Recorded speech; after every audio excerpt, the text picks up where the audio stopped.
Good morning and welcome to America's Web Radio. And this is David's pick, as a matter of fact. And we have a very special guest. He's not only a veteran, but he's still working for the Citizen.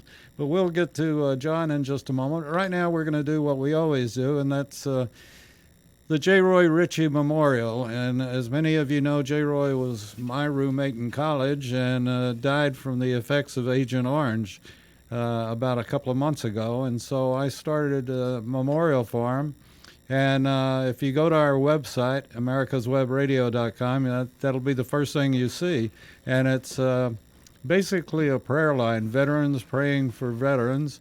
And we always take just a couple of moments out at the first of any of our shows that are related to veterans.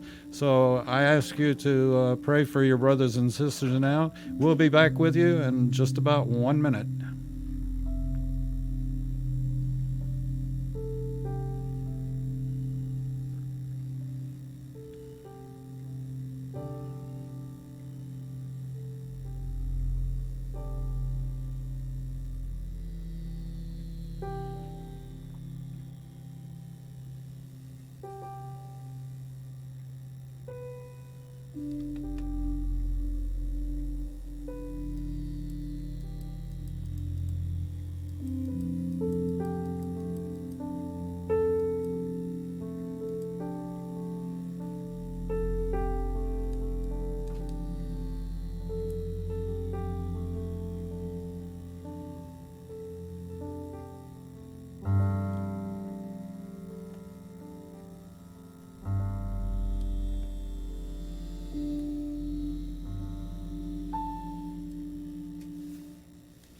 Thank you, and amen. Okay, the other thing that we do, and I hope John appreciates this, but we always start out with a cadence call. The cadence calls are the ones that got us that last half mile, and that forced march or double time. So we'll...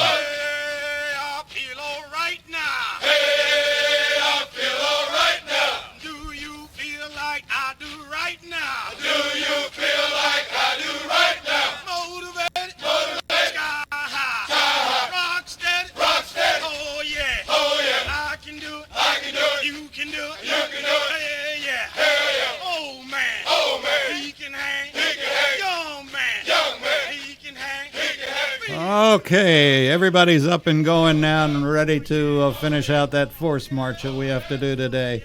So we appreciate each and every one of you, and appreciate the fact that we have another brother in today, and it's John Bradberry. And John is a U.S. Marine Corps veteran, and we know what those Marines can do. And also, John is a city councilman in my hometown now, Johns Creek, Georgia. Welcome to America's Web Radio. Hey, thanks, Dave. It's good to be here. We do this sort of like we're just friends having a cup of coffee, talking about your history and what's going on, and we're going to take on Johns Creek. And, you know, like we spoke last night, I think what's happening in North Georgia is absolutely fantastic. Peachtree Corners, and then we obviously at the Capitol, we have and we work very closely with Rick White, and he's the director of the Georgia Military Veterans Hall of Fame, and Rick does such an outstanding job. And if you ask me, I think he does the job of about 4 men, and he does it an excellent job. And if you haven't visited the Georgia Military Veterans Hall of Fame, then it's in the old Floyd building, and directly across the street from the state capitol. And if you're an Atlanta citizen, I urge you to go and take your kids down there. And also, if you're just traveling through Atlanta, it's worthwhile to put it on your to-do list when you're there. And there's another to-do when you're here, and this is what's going on, like I said, in in North Georgia, in Johns Creek, Peachtree Corners. Johns Creek has, and we're going to get John to tell us about how they procured this, but this is the healing wall, the wall that is a replica of the Vietnam Veterans Wall in Washington, D.C., and this is it's 50% size, is that right? I think it is 1/4. 1/4? Okay. So It may be 50%, David. You seem pretty well informed. So I may have been growing it a little bit. It's a very, to me, it's perfect. I mean, it fits with the park and with the city just perfectly. And, oh yeah. You can really get up close and personal with the wall. And how's the? I'll get to that in a second. But it's in Johns Creek, Georgia, in Newtown Park, and again, it has brought closure to so many different situations. And I know you know Roger Wise. I do know Roger. And Everybody knows speaking of Roger. somebody that there may be more than one of, I think Roger's got a doppelganger run around out there doing double time for him. I keep asking Roger, it's not who you know, it's who do you not know? Yeah. And, he does know everybody, but his story about being at the wall and a mother and son were there, and I'm sure you've heard his story that the son looked up at him and said, "I met my father for the first time today." Yeah. And he had just scribed his name off the wall or whatever on a sheet of paper. But it's what you all have done is just incredible, and it's a beautiful area. And while I'm speaking of Rick White in the Georgia Military Veterans Hall of Fame, they're going to be in Newtown Park and at the wall doing their 2020 indoctrination into the Hall of Fame for the vets that were indoctrinated. Because of COVID, they couldn't do their regular ceremony in Columbus, Georgia, so they've moved it now to you all is it going to be in the pavilion, or is it going to be? It's going to be at the Mark Burkhalter Amphitheater. Yeah. Okay. Under the pavilion. Yep. Okay, and it's going to be April and the 3rd. just to clarify, of course, the military indoctrinated us, and of course, the Georgia Military Hall of Fame, they'll be inducting these new members, including Coach Dooley.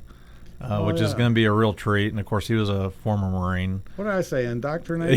Yeah, but that's all right. Sometimes when I think about boot camp, there's not a lot of difference. So, there's a rumor that maybe Herschel Walker is going to be there just to support his old coach, and that would be a treat. But it'll be a treat just to see all these great military veterans. So we're looking forward to it. And like I said, if you haven't been to the facility, it's in the Floyd building across from the Capitol, and there's pictures of the gentlemen that have been inducted. And I don't know where my head was when I said indoctrinated, but anyway, inducted. And if you went to Marine Corps boot camp, that's not completely inaccurate. No, so. I went to the other branch, the Army boot camp, and was indoctrinated, as a matter of fact. Yeah, but it was a good. They did a good job.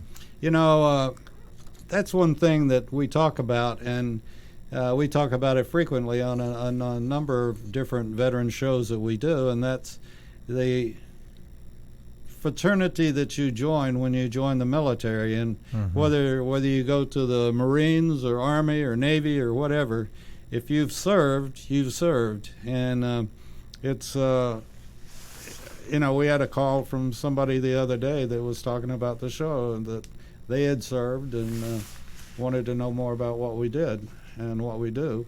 And there's something about the military that's just and we urge any graduating senior in high school or from college, whatever your situation might be, if you haven't decided what you want to do in life, I can personally guarantee you there's some branch of the military that will give you the opportunity to fulfill your dreams.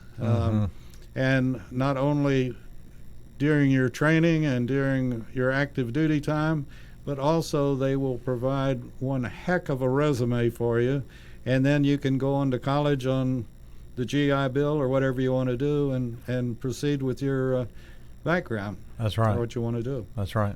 So we need to talk about John, because we know about the military, but we don't know everything we need to know about John Bradberry, married to Christy. Yes. And have one daughter. Yes. Gracie. Yes. Yeah. And you're really a strange bird. You realize that, don't you?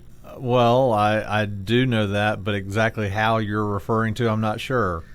You were born and raised in this area? Oh, yeah. Actually, just not too far from here, Sandy Springs, before it got fancy. Sandy Springs has become pretty fancy. Making you a native? Yeah, and my wife. And your wife, yeah. And her parents are both natives, and my father grew up in the old Fourth Ward back in the 30s, and my mom grew up on a farm in Alabama. So we're right here. I believe it, and like I said, you're sort of a strange duck. There ain't many of y'all flying around. Well, look, we're getting used to the Yankees that have moved in, but it's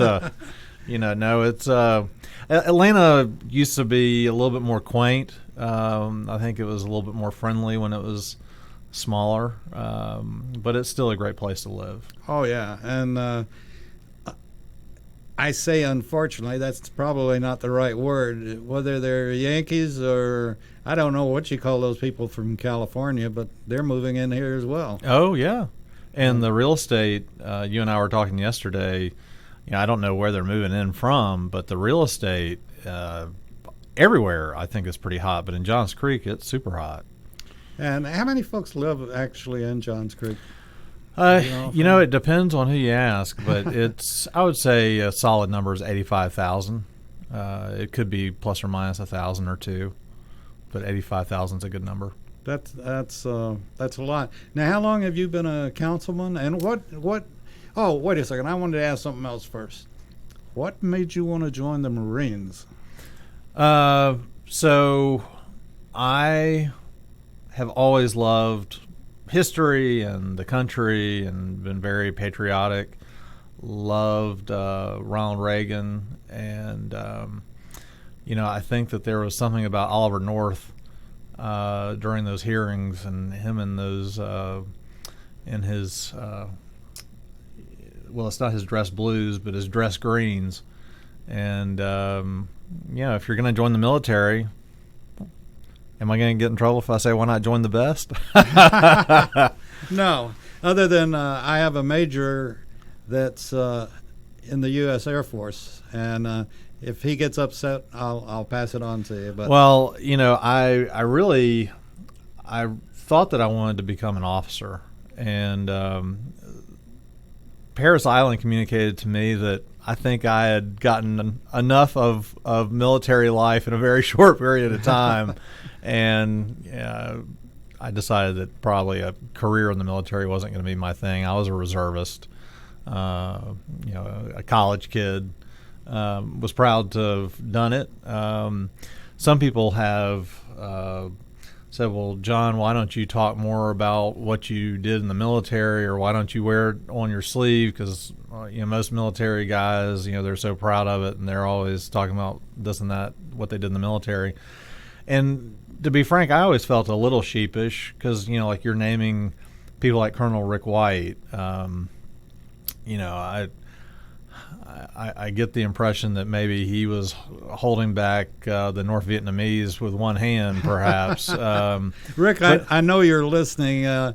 If you fell out of your chair on that, somebody will come pick you up. Well, I mean, not that he's ever. None of these guys, I don't feel, have ever been braggadocious about what they've done. They're very humble. Absolutely. But so their humble stories are just so. Look, again, I was an 0-5-1. I was an admin guy, like they say, swinging through the jungle with my ballpoint pen. And I was a college kid, reservist.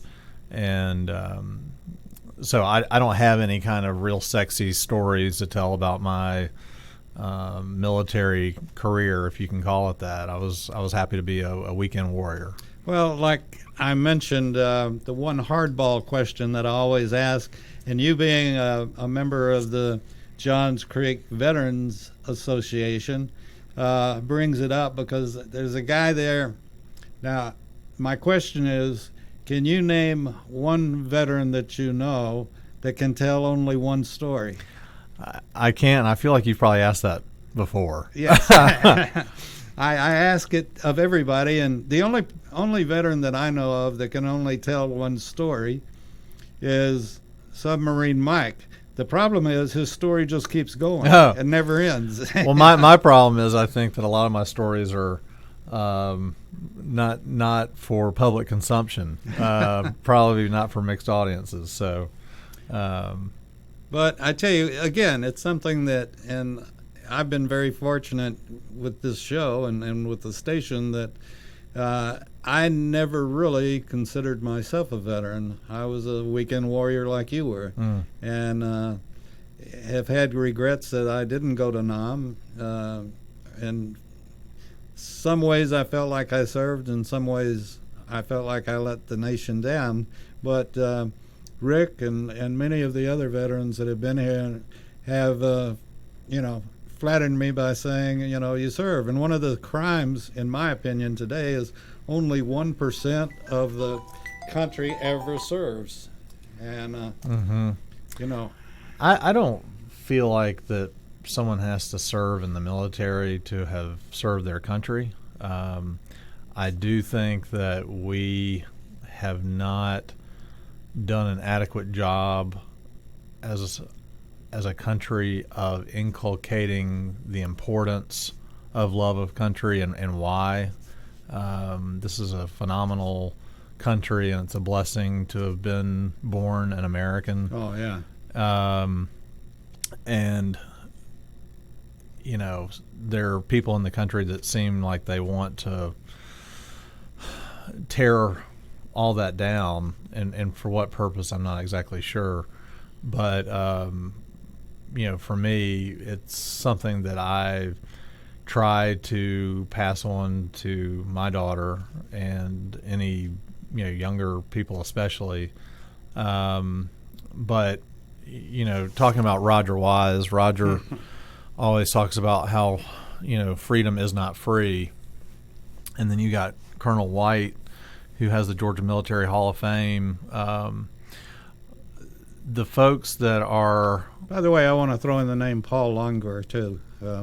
Paul was actually the one that started it, and, Okay. And he's a chaplain. And then Rick came along as the director, but I like to give Paul credit as well.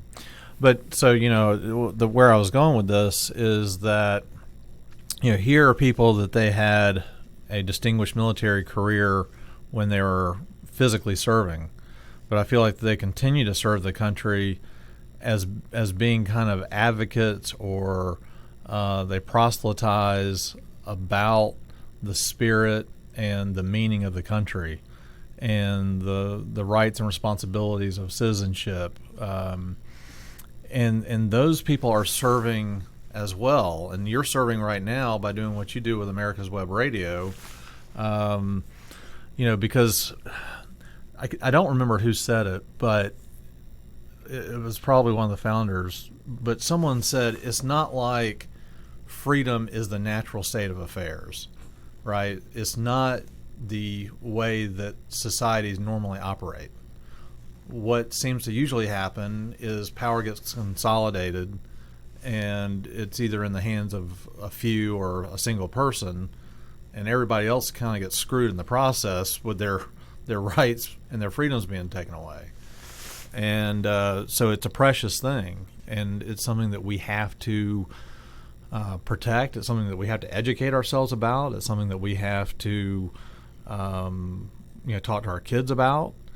And you bring up something that, again, we say all the time, is that I'm very disappointed in our public school system and their quote-unquote history books. So I urge and plead with every veteran, get your children or your grandchildren on your knee and talk to them about the flag and what you did in the service or whatever, but keep them informed and how their great grandfathers fought in World War II and World War I and Korea and Vietnam and so forth, because the veteran today is the history book. The history books, when the history books give 3 pages to World War II, there's something wrong. Well, I'm just wondering what history books are you talking about? Because my daughter, there aren't books. Everything's an app or everything's online, and I don't think I personally don't like it as a parent because it's harder for me to track and tell what exactly it is that they're studying about. But it is something that is not just for veterans. I mean, it needs to grow to just every mom and pop out there needs to realize that we have this this heritage and this thing that we've inherited. The generations before have given us this, and it's our responsibility to make sure that we're able to then pass it on to the next generation. But if people are not educated on politics and history and why it's important, then I don't see how the country remains what it has been for all of us. I must admit that if you I'm a bright ray of sunshine, I'm realizing. No, if you want to really upset me, is talking about rewriting history. When I grew up many years ago, history was history, and you don't rewrite it. It's what happened. It's like our show. And you got it firsthand from George Washington himself, right? Yes, I did. Well, Moses actually. Oh, Moses. So, excuse me, I didn't realize you were that senior. Yeah. I'm a senior. Hey, at least I got my flu shots early, so. Oh, good. Yeah, good. But God, I must look really bad today, worse than normal. But that's all right. Well, there's a reason why you're on the radio. I mean, that's. God, I brought you in to slam me. Hey, I was told that this was going to be kind of like a Rush Limbaugh kind of setup, so.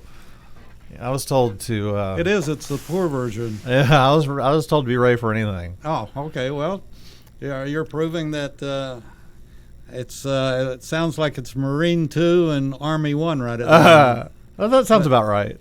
It's well. Par for the course. You all are the first ones to go in. Now, how bright is that? But somebody's got to take that first shot. Right. That's right. That's right. So what you decided you were HOA president for a couple of associations, and then moved into Johns Creek. And what made you decide to run for? City I'm Council? sorry, that was your original question. See, I'm very good at this politics thing. I don't answer the question. No, so actually, both of those. Your name's Joe. Yeah, but both of those. No comment. Both of those. Homeowner associations were neighborhoods in Johns Creek. The one was before Johns Creek was incorporated. The other association is where we live now, and it was through that there was a zoning case that was going to impact our neighborhood, and I went to kind of muck around into that and realized that there were some issues that didn't sit well with me, and before I knew it, I was going to City Hall and learning more about how the city was affecting different things in our community, and I started a group called Preserve Johns Creek, which basically was just looking to, maintain that which had made Johns Creek a great community. And before I knew it, I was running for city council. And won. That's quite an accomplishment. I moved from Dunwoody, where I'd lived for 30-some-odd years, and then bought my, I call it my storage unit. I came down from a large home to a rather small home, and it was either put the stuff in storage or buy this house and shove it in there. There you go. But, I've enjoyed Johns Creek the few years that I've lived there, but I do. We were talking about one issue, and that's the deer population. Mm-hmm. And I don't know whether anything will ever. I don't know what can be done, but. When the show's over, I'll give you John's personal home phone number, and if you have a problem, all you have to do is just call him and he answers after midnight mostly. So, yeah, right. No, but it's just like I don't know a lot about Johns Creek local government, but city planning, where is it taking Johns Creek?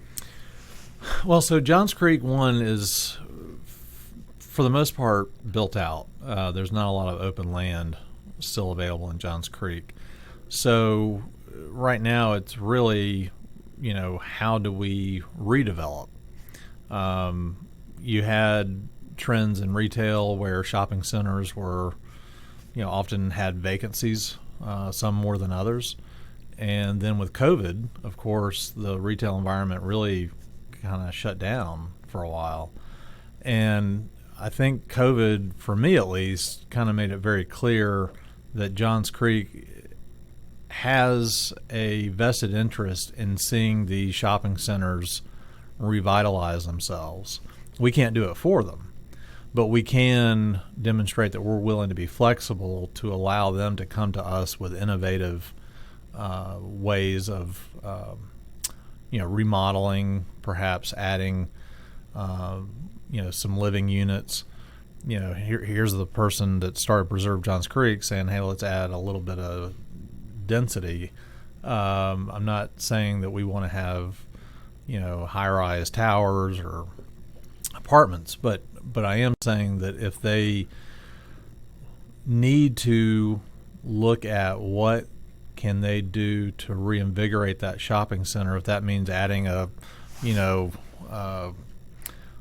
you've got the stores on the first floor, and maybe you got some townhomes on the top above that. I'm very open to that, and I think that Johns Creek needs to be open to it.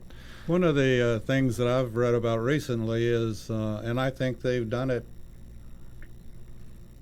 in Dunwoody/Sandy Springs, maybe. But one thing is that you always think of the professional buildings being an office situation like this is, sort of, mm-hmm. and but yet they found that the street or the shopping centers that is on ground level have turned into being great for professionals, be it doctors or attorneys, mm-hmm. and they're doing more and more of that. Yeah, and so the market will take care of a lot of this. But there are restrictions, obviously, that are imposed by the local government on what's allowed.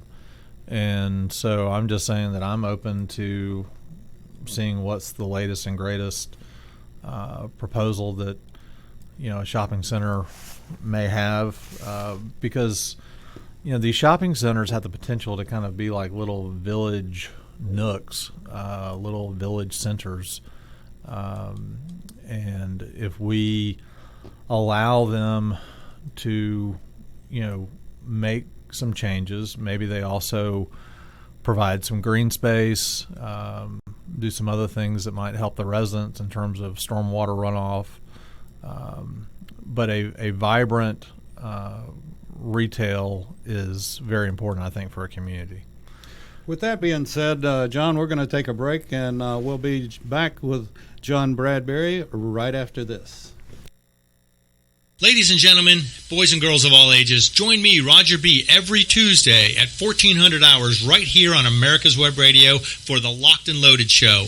We will talk about guns, weapons, ammo, gun accessories, prepping, and so much more.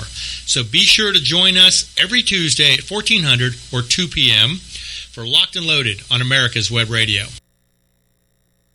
If you live to serve and want to make an even bigger difference, consider joining the U.S. Army. With training in fields like medical care, linguistics, and engineering, an Army career can amplify your efforts with humanitarian opportunities all over the world. Plus, you'll receive competitive pay and incredible benefits, so you'll be taken care of, too. Learn more at GoArmy.com. Hi, this is Rocky Blair, former four-time Super Bowl champion with the Pittsburgh Steelers and Vietnam veteran. As a board member, I'd like to talk to you about Warriors to Citizen, a nonprofit organization that helps American heroes, soldiers, police, fire, EMT, and their families recover from the psychological harm caused by career-induced stress. Over the last 20 years, broken relationships have been a major causal factor for the highest documented divorce rate and resulting suicides in this population. This program, From Warriors to Citizen, is delivered free to families by professionals, all whom served in uniform and understand the needs to be addressed. I ask for your support, so please go to our website, warriorstocitizen.org, and find out how you can help, either by making a donation or sharing this information with an American hero that you may know. And thank you. If you live to serve and want to make an even bigger difference, consider joining the U.S. Army. With training in fields like medical care, linguistics, and engineering, an Army career can amplify your efforts with humanitarian opportunities all over the world. Plus, you'll receive competitive pay and incredible benefits, so you'll be taken care of, too. Learn more at GoArmy.com. Hey folks, this is Victor with the On Point with Victor show. Make sure you listen every Tuesday 1 to 2, only right here on America's Web Radio, the On Point with Victor show. Remember folks, I'm not angry, I'm just right. And you can find out why every Tuesday from 1 to 2, the On Point with Victor show, only right here on America's Web Radio.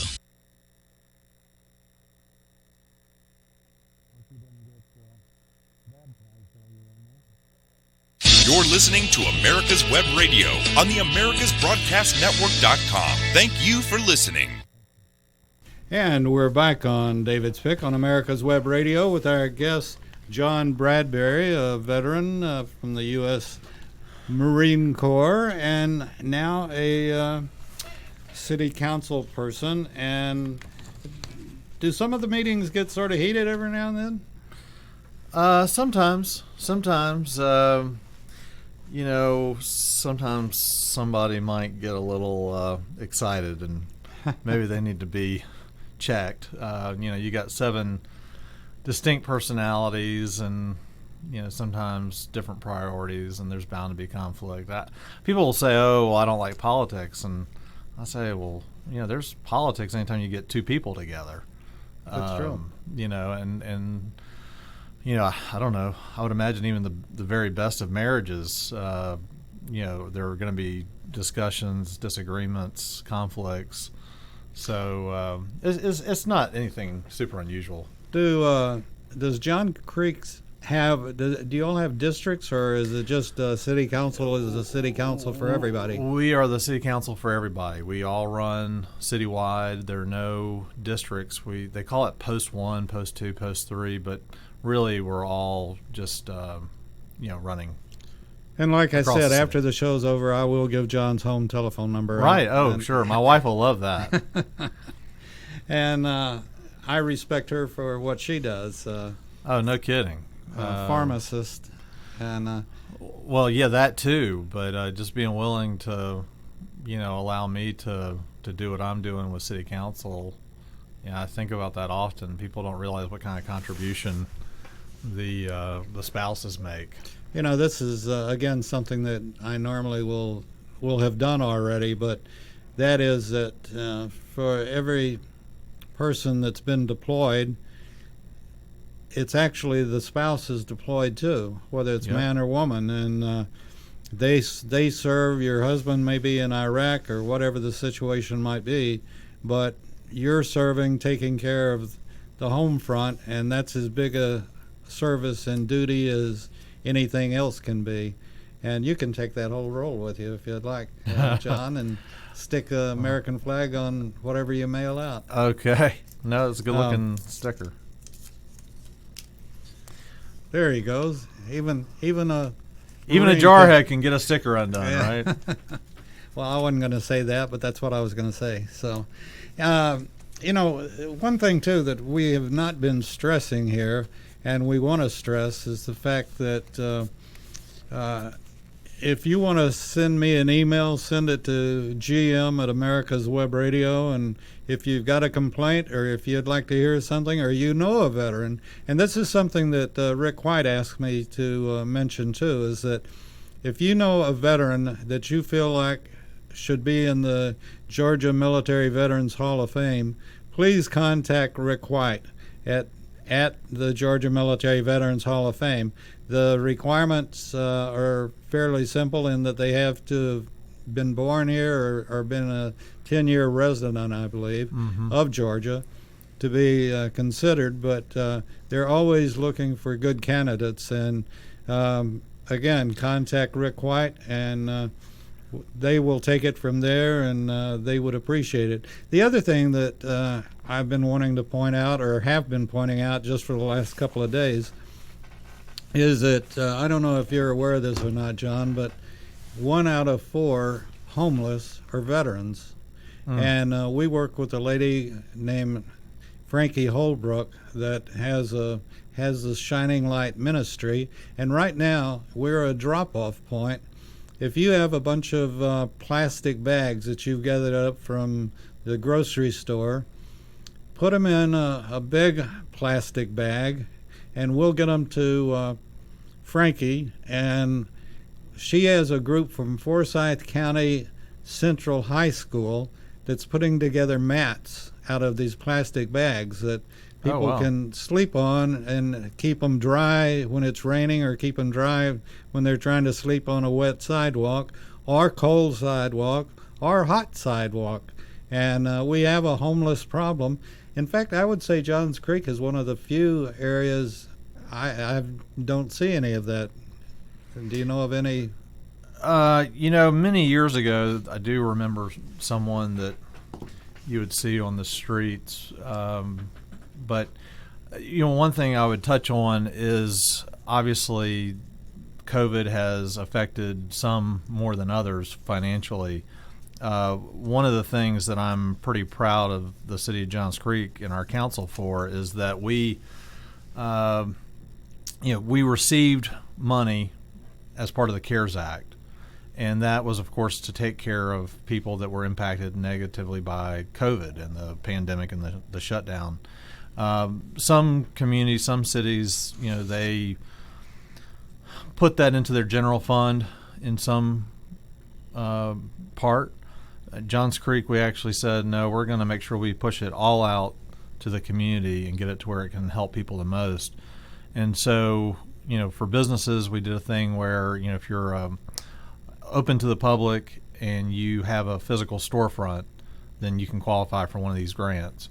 We've got over 450 businesses that have applied and gotten the grant, so that's great. Then the other piece are just the individuals, what is called the vulnerable populations assistance. And so we've partnered with St. Vincent de Paul and North Fulton Community Charities, because they're already in that business, right, of helping people that are maybe not able to pay their rent, or their lights are going to get cut off.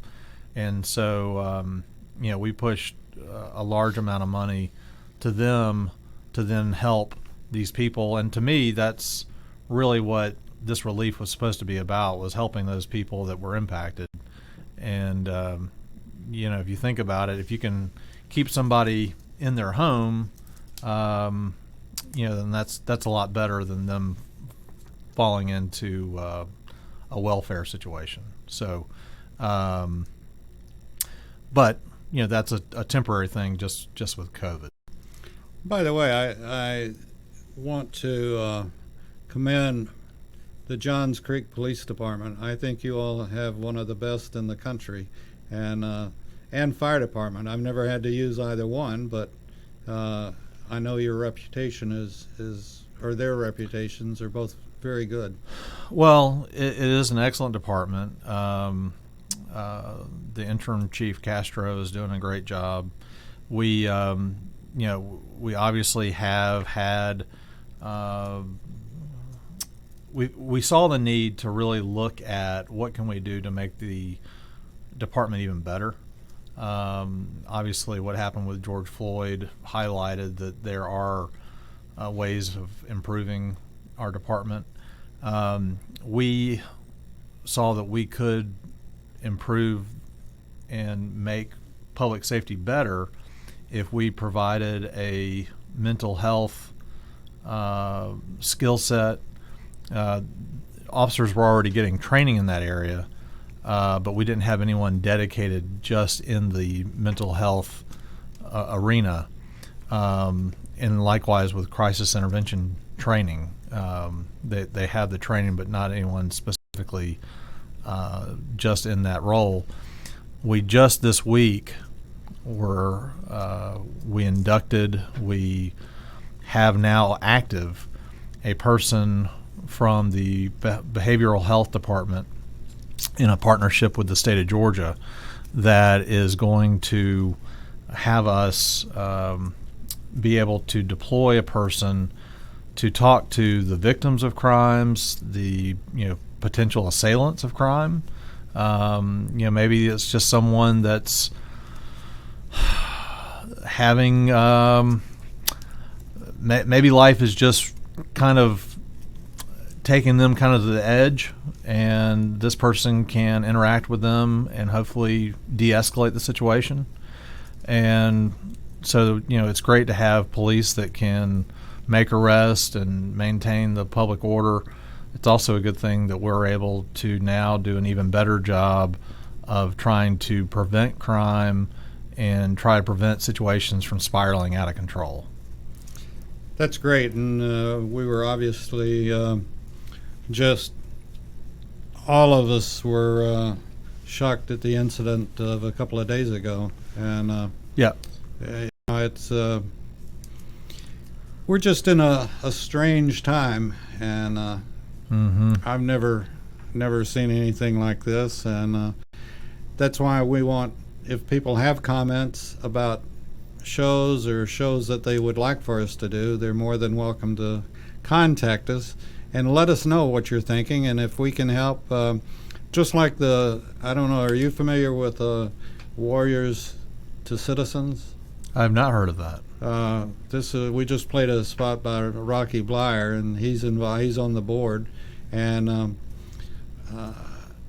they intervene with if a veteran is having a problem transitioning back in from being a warrior, and if they're having problems with PTSD or whatever it happens to be, they're well trained and can work with them. So if you're looking for a charity or a group that you're interested in working with, Warriors to Citizens, Warriors and the number 2 Citizens, contact them, and they are fantastic.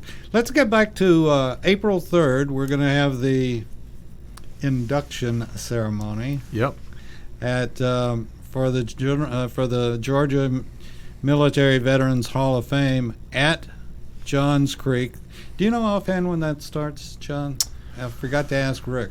And I do not have that in front of me, and I apologize. I should. No, I should have mentioned something or should have found out. But hopefully we'll get you that information. You can repeat it between now and then.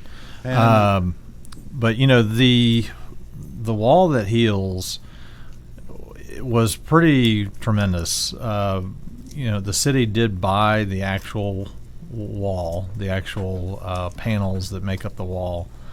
We already had the park, obviously, but it was really the Johns Creek Veterans Association that really went out and raised the money and made this thing happen based on private donations.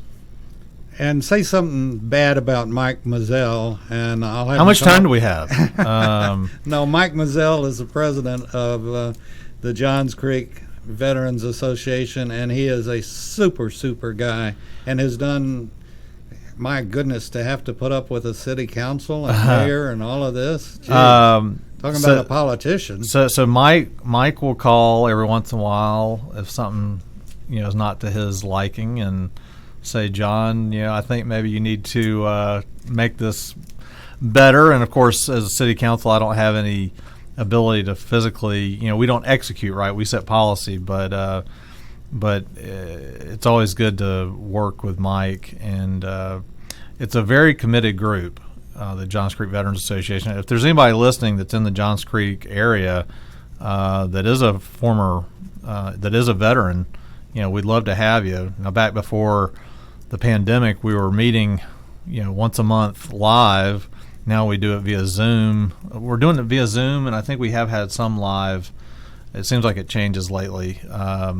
But I got to say that of all the meetings I go to, David, that Johns Creek Veterans Association meeting was my favorite because, look, you go, you have beer, you have brats, and you hear all these stories, some of which are true. And, we have would good a veteran ever embellish a story? I don't know. I keep thinking it's like, what's worse, the golfers or the military guys, but or the fishermen. But no, we have a really good time, and it's a good camaraderie. And we were talking earlier. I was saying how I felt a little sheepish. I don't wear the military service on my sleeve, but all the guys, like Colonel White and Mike Mazzell, they're all really, really good. Michael Roman, they're all really good to always make me feel like that my contribution was just as significant, just as meaningful, and I appreciate them, making me feel welcome always. Well, Rick does a lot. Rick White does a lot on getting guests for the show, and I'm very blessed in that between veterans and the classic car folks, they have to be the nicest in the world to deal with and work with, and they're just a veteran with a veteran is just as nice as you can get. And we haven't had. Oh, let me ask you, and I always ask this, or not always, but most of the time, if your country called, even at your age, would you raise your hand again? I would absolutely do that, but that also means that we're really, really in a bad situation. But no, absolutely. Hey, I'd take my walker if they'd let me. But. Yeah, no, yeah, absolutely. That again, America, we're strong, but we're not invincible, and that's whether it's militarily or culturally, societally, economically. I did touch on something with you yesterday, and I'll touch on this today. So for the listener that may be like me, where $1.9 trillion is such a big number that's almost hard to wrap your mind around. So that's the amount of money that was allocated as part of this recent COVID relief bill that came out of Washington that the Congress passed and the President has signed.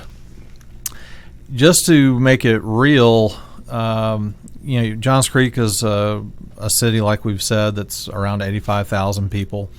We do not have significant, that I know of, any significant COVID expenses. We had some, plexiglass, hand sanitizer, mask, a lot of other things that we had to do for COVID that we were able to be reimbursed for under the CARES Act that was done previously.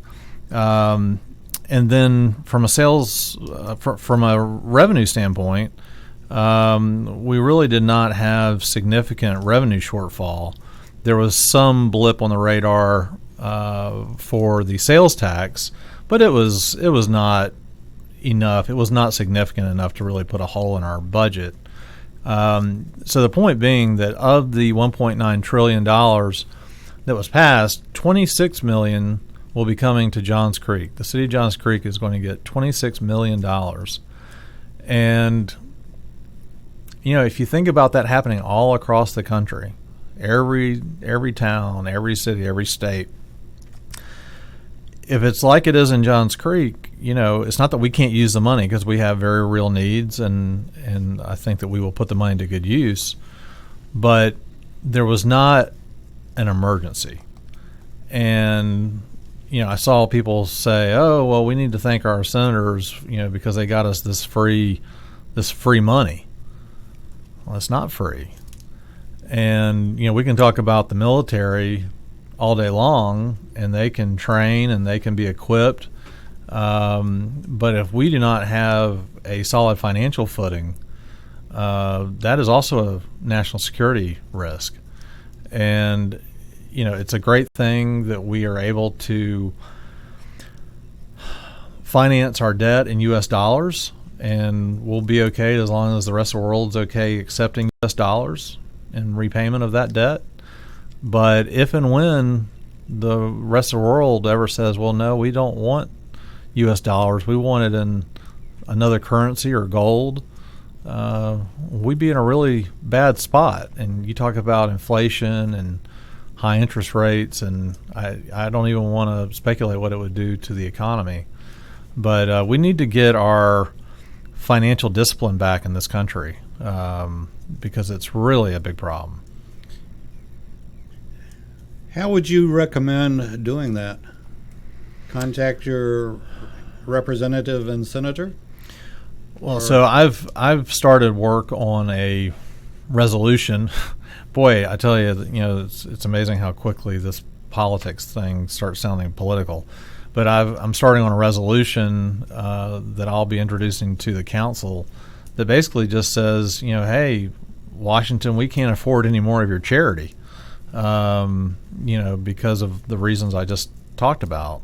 So that would hopefully send a signal if the council were to accept that resolution. That would be us officially communicating that. But the biggest thing is that voters have to demand that their representatives treat that money as if it was how you would treat your money at home. Right now we are financing the country with a credit card. And are we making the minimum payment? Are we making I guess that's basically what we're doing, is we're making the minimum payment. Well, and it's very unfortunate, and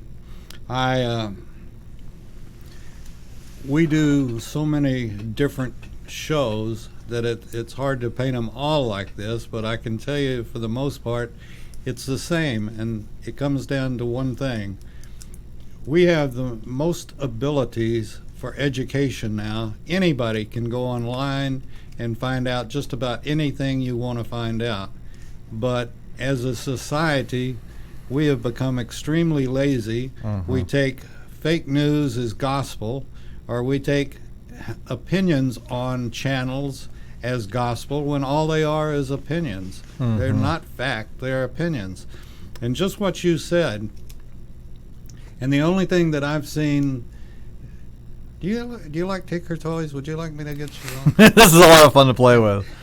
He's talking about this roll of stickers. I can make it into it looks like a nose cone from an old U.S. NASA rocket, or it looks like a cup or a little flower pot. So. Okay. I'm glad you identified him. But the sad part is we as citizens are not educating ourselves like we should, and we're taking the opinions as gospel. We're taking fake news as gospel, and we can't do that. Show me the facts, and then let me make a decision after that.